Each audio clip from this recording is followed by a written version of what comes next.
आज हम मुकद्दस मरकज की अंजील उसका चौथा बाब और उसकी आयात 38 और 39 पर ध्यान व ज्ञान करेंगे।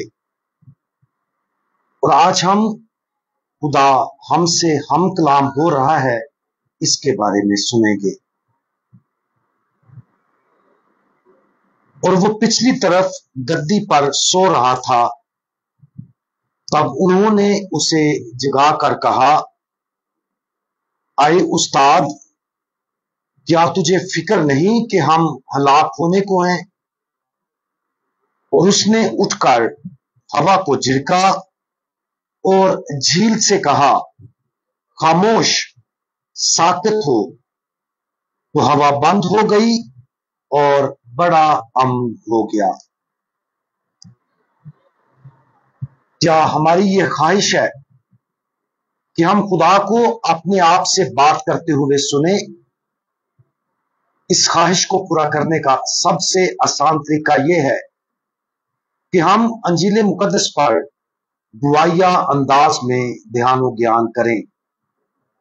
सदियों से मुकद्दसीन ने दुआ के साथ अंजील मुकद्दस पर गौर किया है और कहानियों और खुदावंद यीशु मसीह के अमाल के बारे में मुख्तलिफ बसीरतें पेश की हैं।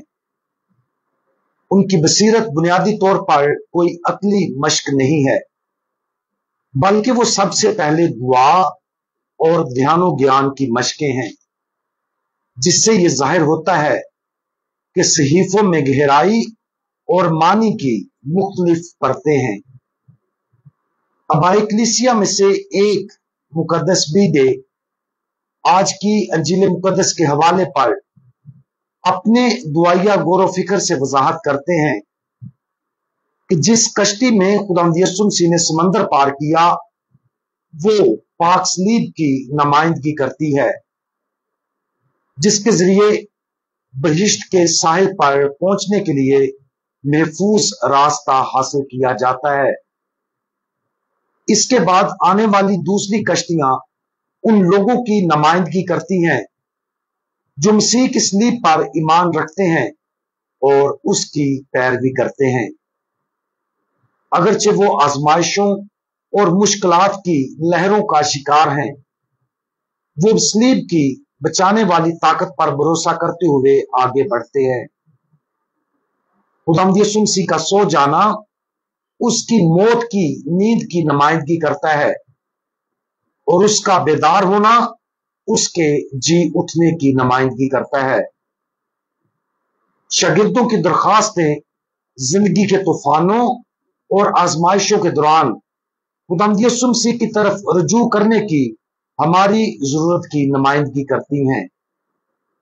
लहरों को डांटना और इसके बाद होने वाला सुकून उसकी मौत और जी उठने से हासिल होने वाले फजल को जाहिर करता है, जो शैतान और बेतरतीब जज्बात को खामोश करने के काबिल है।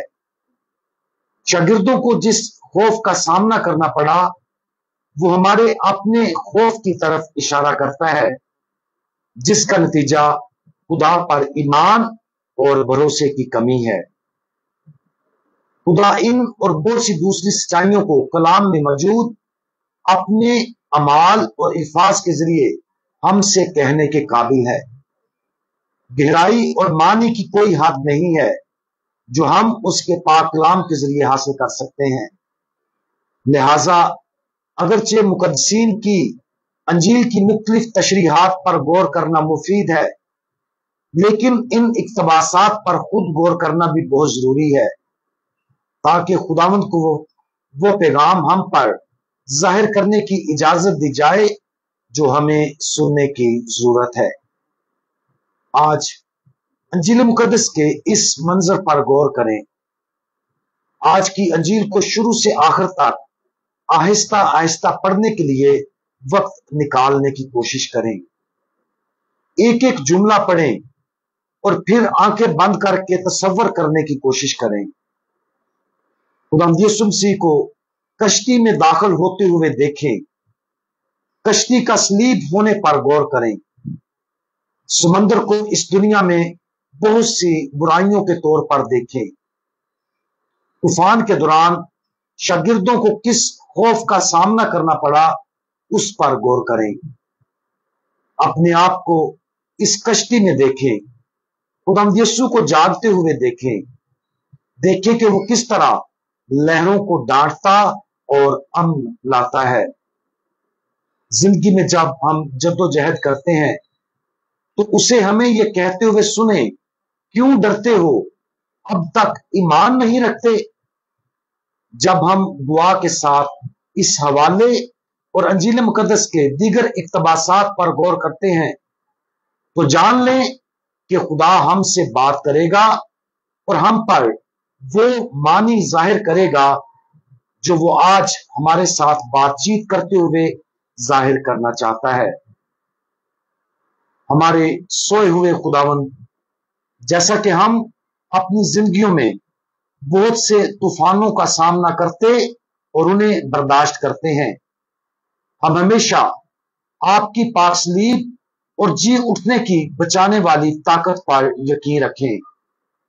हम हमेशा जिंदगी के तूफानों को पुरअमन करने के लिए आपको पुकारते हैं। आप हमें वो सब सच्चाइयां बताते हैं जिन्हें हमें सुनने की जरूरत है। खुदा यीशु मसीह, हमारा भरोसा आप पर है। आमीन।